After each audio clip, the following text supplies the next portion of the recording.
En esta sesión veremos cómo hacer aplicaciones con base de datos, así cómo acceder desde una aplicación, un programa y consumir nuestra base de datos. En particular, ahora vamos a ver cómo hacerlo en Python. Supongo que tiene una base de datos ya creada la cual quiere mantener. ¿Ya? Y eso es lo que vamos a hacer CRUD sobre la base de datos. CRUD son las siglas para Create, Read, Update and Delete, ¿cierto? Queremos crear, queremos leer tuplas de la base de datos, queremos actualizar la base de datos, insertando, actualizando tuplas ya existentes y además queremos poder eliminar tuplas o valores. La primera opción es trabajar directamente con SQL. Si yo tengo mi base de datos y como la quiero mantener en el tiempo, lo primero que puedo hacer, ¿cierto? Es decir, poder trabajar con SQL directamente. Es rápido, ¿ya? Porque simplemente tengo que hacerlo cuando quiero. Puedo abrir mi consola de SQL y poner los comandos que yo quiero. Es flexible, puedo ir cambiando, variando lo que necesito ir haciendo. No me está definiendo una forma de hacerlo, sino que lo puedo cambiar en el tiempo si creo que es necesario. Pero también es repetitivo, porque cada vez que quiero hacer una instrucción tengo que escribirla de nuevo. Cada vez que quiero hacer un comando, por ejemplo, si estoy manejando una tienda y quiero mantener guardadas las ventas, bueno, para cada venta voy a tener que volver probablemente a escribir el mismo insert.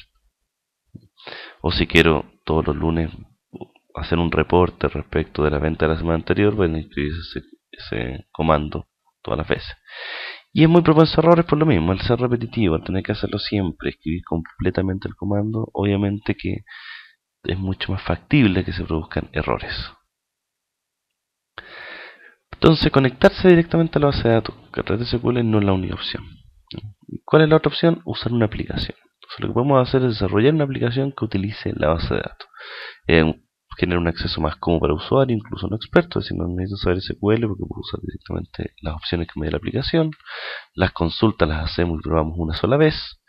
Podemos comprobar reglas de negocio, ¿sí? Por ejemplo, si yo defino que un valor de un campo tiene que ir entre 10 y 100, en una aplicación lo puedo hacer, puedo verificar que eso ocurra previamente. En un insert no lo puedo hacer directamente, o sea, queda el criterio del que hace el insert directamente.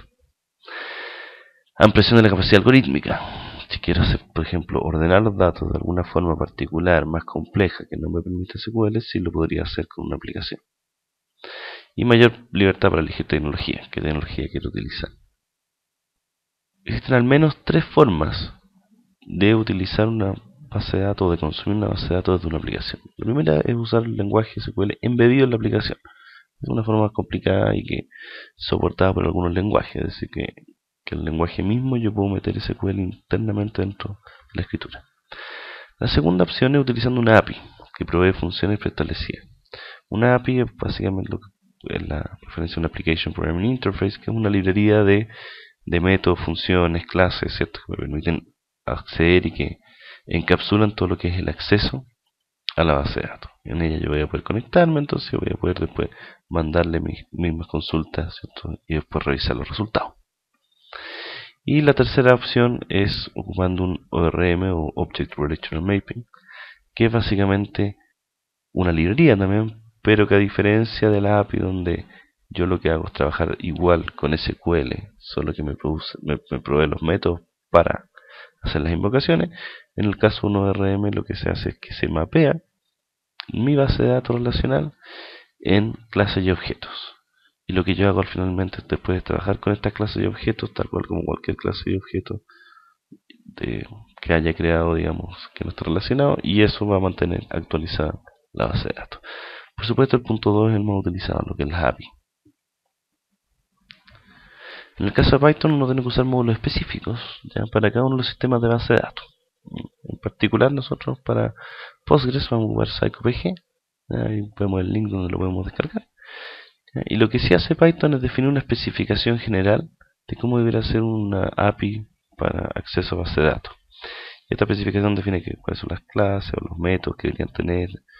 Y en este caso PsychoPG cumple con esta especificación. Gracias a esta especificación que te permitiría cambiar un sistema de base de datos a otro en una aplicación sin problemas porque ocuparía los mismos métodos y los mismos parámetros.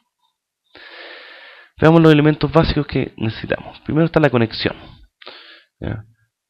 En primer lugar, entonces, si yo quiero trabajar con PSP, lo primero que tengo que hacer es, después de instalarlo, es hacer un import. Dentro de mi archivo, dentro de mi módulo que voy a usar, hacer el import de PsychoPG 2. Luego tengo que crear una conexión, ¿cierto? Para la conexión le tengo que pasar cuál es la base de datos la voy a conectar, el usuario y el password. ¿Ya? Y además, en caso que la base de datos no esté localmente, como acá está, decirle, ¿cierto?, cuál es la dirección donde está. Y además tengo que preocuparme que al final cerrar la conexión. Por supuesto que aquí, entre el 2 y el 3 donde yo hago todas las cosas y al final tengo que cerrar la conexión con la base de datos. Para la lectura lo primero que tengo que hacer es crear un cursor. El cursor yo se lo pido a la conexión que me lo cree y lo guardo en una variable. Y después sobre esa variable yo puedo ir ejecutando a través del método execute distintas sentencias SQL. Una vez que yo hago el execute, ¿ya? Si se fijan, no estoy esperando el retorno, sino que el retorno lo queda guardado en el cursor. Por eso el paso 3 es obtener el resultado a través de, puede ser tanto fetch1, donde me entrega el primer resultado, o fetch all, donde me entrega una lista, ¿cierto?, con todos los resultados, donde cada resultado va a ser una tupla. ¿Ya? Y además también tengo que preocuparme de cerrar el cursor. Para la escritura entonces también tengo que crear un cursor, lo guardo en la variable, después el mismo momento de execute me permite hacer los comandos como un insert, por ejemplo.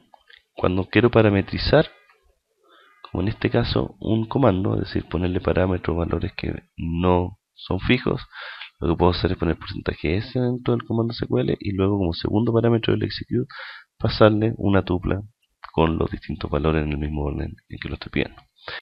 Entonces luego el paso 3 es enviar los cambios, ¿cierto? Si yo no hago el commit, los cambios que yo haga no se van a ver reflejados en la base de datos. Y finalmente también hay que cerrar el cursor. Veamos entonces ejemplo aquí funcionando. Esto es un ejemplo básico, ¿cierto? Tengo el import, creo la conexión, ¿cierto? Tengo mi cursor, luego ejecuto el select asterisco from cliente. Luego voy a obtener fetch1, es decir, me va a pasar el primero del retorno. ¿Ya?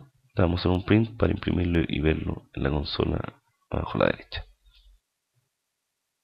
Entonces si ejecutamos, podemos ver abajo que nos dice 1, ¿cierto? Juan Pérez Santiago, porque esa es la tupla que nos está dando. Por ejemplo, si aquí yo en el select pusiera que me pasara solo el nombre y los apellidos, ¿no? Y ahora vemos que en la tupla solo aparece Juan Pérez. Veamos entonces ahora un segundo ejemplo. Tengo la misma conexión, la misma base de datos. Quiero el cursor y ahora quiero hacer select, ID, nombre, apellido, ciudad desde el cliente. Pero ahora voy a hacer un fetch all y lo que estoy haciendo aquí es recorrer, ¿cierto?, todos los resultados. Y para cada resultado voy a imprimir el row 0, que va a ser el row 0, ¿cierto? Es el ID del cliente. El row 1 va a ser el segundo campo que estoy pidiendo. El row 2, el tercero, ¿cierto? Y el row 3, el cuarto. O sea, parten desde 0 y ahí lo puedo ir viendo.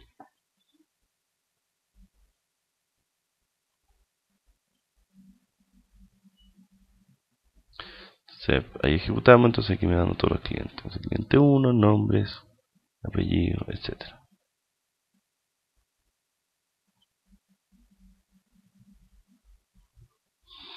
Y vemos un tercer ejemplo, donde aquí ya tenemos un insert.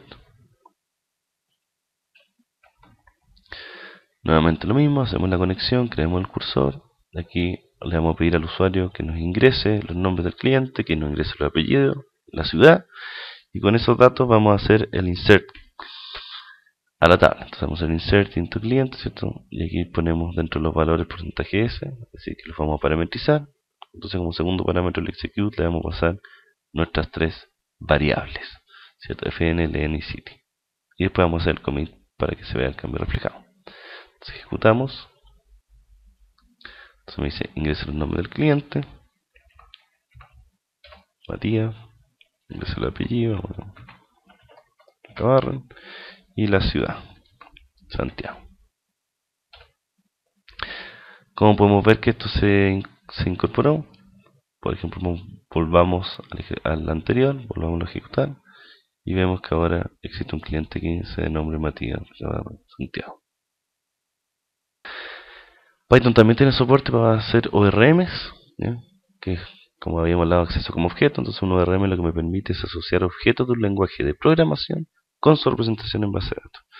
Esto es muy similar a lo que es el modelo entidad-relación, donde la entidad-relación está mucho más pensado, ¿cierto?, en un modelo donde cada entidad es un objeto, ¿ya? En el caso del ORM, esa es un poco la representación. Tenemos que cada entidad es un objeto. Y la gracia que cuando hay relación entre las entidades, ¿ya? No se representan como como otro objeto, sino como las listas correspondientes dentro de un objeto. Entonces, a ver, la relación no es a través de tablas, sino que es por referencia directamente. La gracia es que facilita el desarrollo ya que permite abstraerse en la capa de datos, es decir, no necesito saber nada de base de datos, sino que al final lo hago todo a nivel de objeto. Ahora existen un montón de problemas asociados al uso de ORM, que es un área bastante estudiado, ¿ya? Principalmente porque los modelos relacionales de base de datos no están pensados como orientación a objetos. Existen modelos orientados a objetos de base de datos. Ya vamos a encontrar problemas en composición, herencia, etcétera. Ahí les pongo un link de Wikipedia donde pueden ver una serie de problemas al respecto. En el caso de Python existen distintos módulos de ORM. Ahora uno de los bien más usados es SQL Alchemy, ¿no?